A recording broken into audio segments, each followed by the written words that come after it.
Okay. Putting in some new light fixture boxes. Hold my other one go. Like so.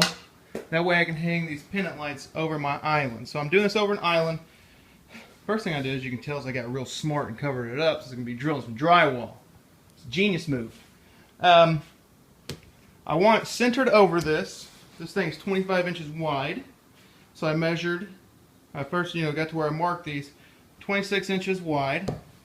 And I actually ended up measuring from this to the edge, which was 18 and a quarter. Went up here, did 18 and a quarter, then added 12 and a half. That way I could get it centered there. Marked on the ceiling, leveled it out, went straight across.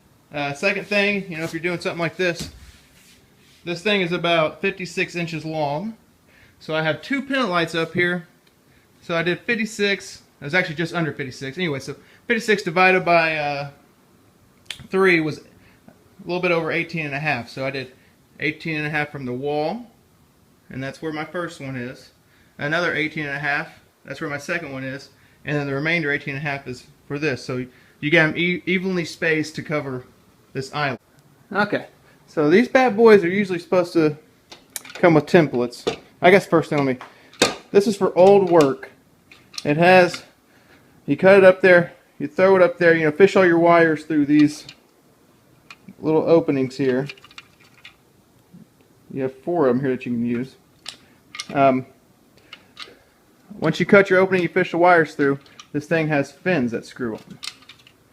First thing I'll recommend before you put this up there is to drill this screw all the way up through this fin. The reason is because these things aren't pre-cut. Can't really see, the flash is kind of blinding it. They have these little holes in here, and they're not pre-threaded, so I'd thread all these up there first. That way it'll make it easier once you get up there. If not, then it's kind of a little bit harder and you get jammed. These things usually have a template. I didn't have one, so I made one. I took it from the center and did 2 inches around, and that should be good. So I threw that up there. If not, I made sure it was smaller instead of larger because you don't want to be too large. You can always cut more out. So once you get that up there, then you can start going. If you have a 4-inch hole saw, it's a lot easier. I don't.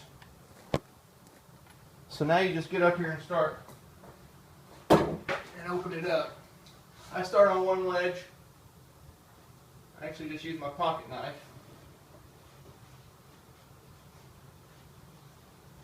And get it nice and started. Now I can throw my saw up here.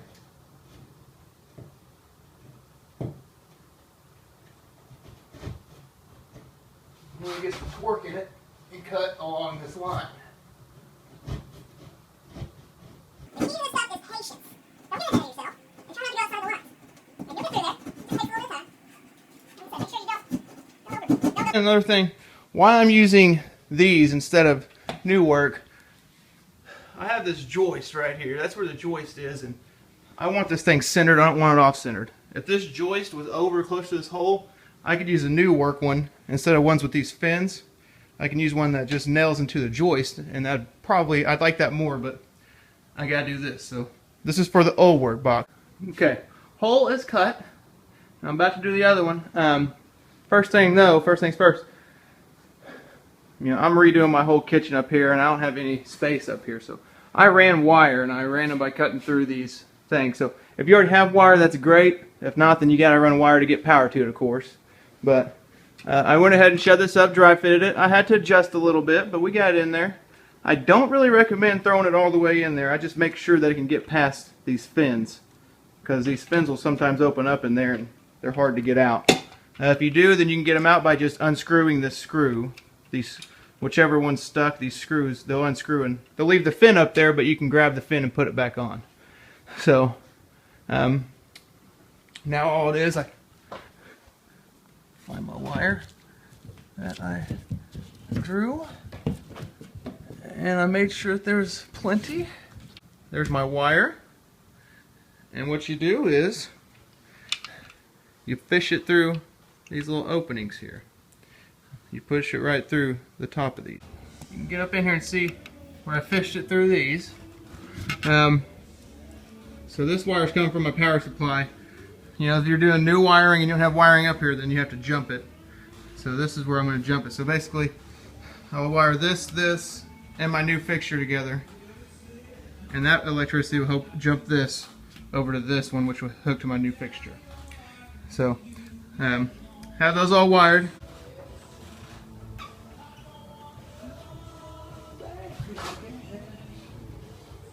Make sure your fins are in going up.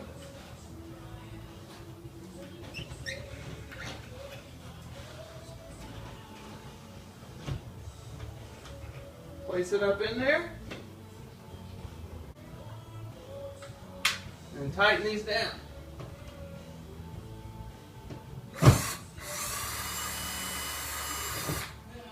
So they'll pop in, and whenever you tighten it,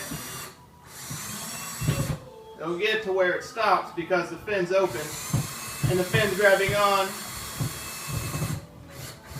and the fin's grabbing onto the drywall. We're on there nice and good. So there you go, nice and flush up there. Whenever you're pulling this cord through, I recommend using some needle nose because these flaps in here are very tight. So you really got to kind of put some pressure to drag them through. But so I use the needle nose pliers, grab onto the end of the wire. You know, I get a knife and cut this back, the yellow part, and then you'll get some wire cutters and open up all your leads, and you're ready to install your fixture. Woo. Okay, there you go. So got both pendants up there. Hang the pendants, just follow instructions, get them up there, and there you go. Throw some bulbs in there, and you got some lights over your island.